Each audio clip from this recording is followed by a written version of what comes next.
What's going on, YouTube? JT's your born here, and welcome back to another edition of my Godzilla comic book reviews. And in today's video, we're going to be talking about Godzilla Monsters and Protectors, issue number 3. So I think this is, upon doing a little bit more research, I think this is going to be like a 5-part limited series. I can't quite confirm that off the top of my head, but I think that's what it's going to lean to. But we are at the midway point, I think, of this ongoing storyline. And this to me was the weakest of the 3 issues. You can see some of the flaws in the story starting to kind of come through, at least for me personally. There's a bit of that how do you do fellow kids type writing with the way some of the kids talk in here. There's some cool little Easter eggs. There's a nice little Gamera Easter egg, which I'm like, wow, this is the first time Godzilla and Gamera have appeared in anything kind of related alongside each other. I guess, what was it like? One of the Gamera movies had like a poster of Godzilla that Gamera stomps on, but like there's a nod here, like it's outright a reference to Gamera. Unless they snuck that in there, they got approval for it. We're getting closer to Godzilla vs. Gamera every single day. But yeah, so this issue teased, or the last issue teased the arrival of Biollante, and as the cover points out right here, Godzilla is going to face off against Biollante, which is the best part of the issue. The rest of the issue is the Shobijin talking, and we have Cedric there. Here's the little Gamera Easter egg with the whole flying turtle thing. That to me is my favorite part of the whole entire issue. But anyways, so Cedric is once again narrating the story on his MeTube YouTube channel. Like I said, there's some elements of the how do you do fellow kids type writing going on here. It's not terrible, but like it's kind of in there. You kind of see it towards the end. But anyways, so the Shobijin show up to a school. They don't make themselves quite known like in the movies to like some adults so that they can be kind of showcased to the world. It's more about, okay, we got to like use kids to kind of save the day. So they're kind of looking at all these different kids and just saying, okay, who is kind of pure of heart, who's kind of good in that. So they end up trusting themselves to these sets of twins, and I guess they're communicating to them psychically so they can communicate to other people. And the other part of the issue is Cedric and his two friends there, and they're pretty much talking about like homework, their little assignment that they're going on there about like what the future is going to hold. One of them talks about like how everything's gonna be like more linked with nature. They're gonna have all these different like these biodomes and stuff. Um, and even some that are gonna be kind of little monster like protective. Like this right here is the first bit of Godzilla. It's like 10 pages in. And Cedric also talks about having like possible holograms in the future and stuff like that. And then like these two girls show up who the twins are kind of like psychically communicating vicariously through, and they're kind of initiating like they want to talk about like how to solve this whole situation. Elsewhere, the Linival Corporation, with our favorite little smug, pretentious villain there, is talking about how they finally have a solution to take out Godzilla once and for all. So they activate their whole energy beacon that caused Godzilla to attack in the first place, but this time they did it intentionally and they wanted to broadcast it on the official Godzilla app, which has cameras and everything kind of like going worldwide. And they wanted to broadcast it on there so that way Godzilla can show up and they can showcase why they are superior. And that all leads to the big confrontation where Godzilla faces off against Biollante. And there's some cool stuff here, like Biollante's first. It's nice to see Biollante back in something. There's kind of a nice little expressive moment where Godzilla breathes his atomic breath, and he took out like one of his little vines with the faces on it. And Biollante just kind of takes a minute to kind of look at it, and you can see her. She's just looking at it like, oh, well, what the hell? Then you get into a little bit of fight, which is my favorite part of the issue. And it's kind of a brief fight. Godzilla kind of seemingly retreats, and the Linival Corporation's talking about, yes, Biollante is a monster under control. Godzilla stands no chance. As you can see, Godzilla lost his first fight. He's going to have to get a little rematch in there at some point.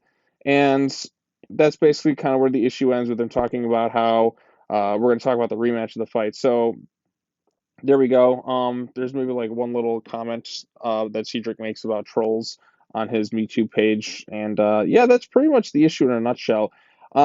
This is probably my least favorite because Godzilla is not really much of a focal point throughout this whole issue, kind of until towards the end. It's mostly focused on the kids, and in my opinion, like they're talking about like what the whole future is going to hold and stuff like that. That just felt like kind of like a little bit of a time wasting thing for me when we could just be like really kind of diving into the Godzilla stuff a little bit more. I understand kind of why it's there, but I don't know. It just felt like there's a little bit too much kind of stuff going on. Like for the first, really, Godzilla doesn't do anything until page 16, and even then, it's only like 4 pages of action, and then he's kind of like taken out of the picture briefly. I understand you can't have non-stop action the entire issue, but when the rest of it's just focusing on these kids just talking about kind of what their whole biodome thing, the Shobijin spending time with all these other kids in that, just trying to figure out like who's pure of heart. I don't know. It just was kind of the least interesting issue of the bunch here. And you also have Cedric doing his whole YouTube thing. And like I said, there's some little bits of how do you do fellow kids moments here, like when he's talking right here. Side note to the troll insisting they are the Shobijin are gnomes. No, they don't even have hats. Test me, dude. I'll block you. Um, yeah, so that's kind of felt like a little bit of a somewhat kind of cringy dialogue at times, but it's nothing too problematic. I just wasn't like as engaged in this issue up until kind of the very end where Godzilla fights Biollante. There's some cool little bits of action thrown in there, like the artwork and the colors. Like there's no real standout image like there was kind of in the last issue where you had Godzilla kind of immersed in like this blue flame kind of like, and he was going to blanket the planet in like a whole new ice age. My favorite part is just kind of this little bit of expression, no face that Biollante kind of gives, like as results of getting like the ship blasted um, out of her. I thought that was kind of cool. And like Godzilla kind of getting chucked there. Like I said, the most engaging part of the issue was the whole Godzilla fight sequence with Biollante.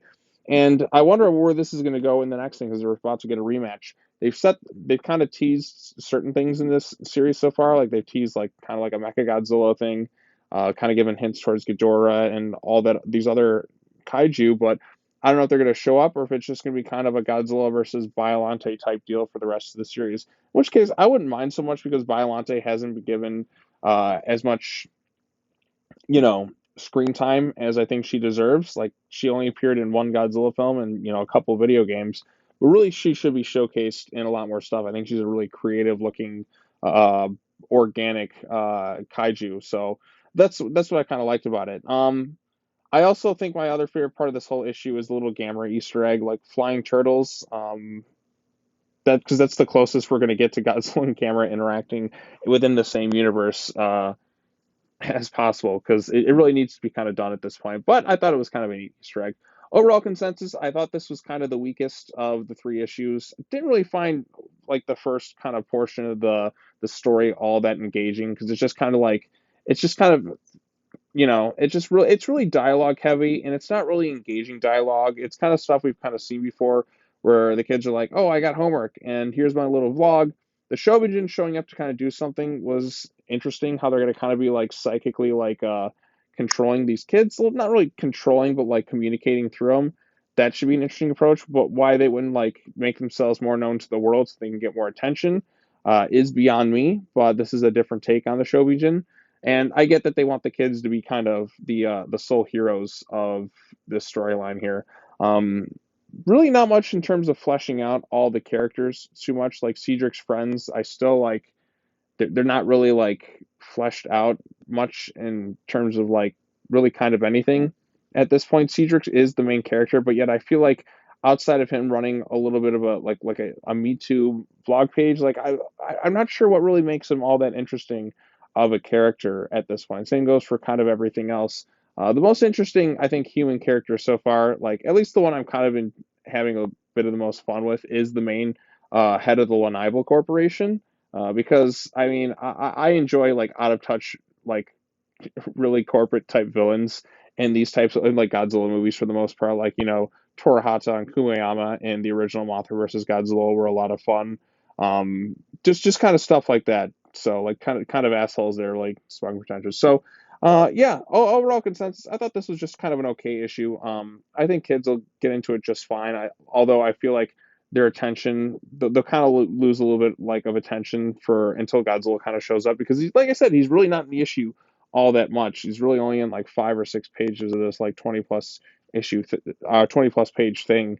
So yeah, there's always that. But anyways, what did you think of Godzilla Monsters and Protectors issue number 3?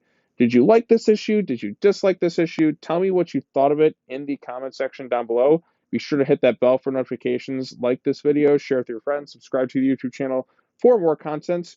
I got some more stuff coming out within the next week or so, so you can look forward to that. Just wanted to get this video out there because, well, it's a new Godzilla comic, and Really, after Godzilla Singular Point comes out, I think the only type of Godzilla content we're going to have for a while are the comics. So I'm happy to be covering those regardless. Anyways, that's all I got to say. As always, take care now. Bye bye then, and I will see you all in the next video. Peace.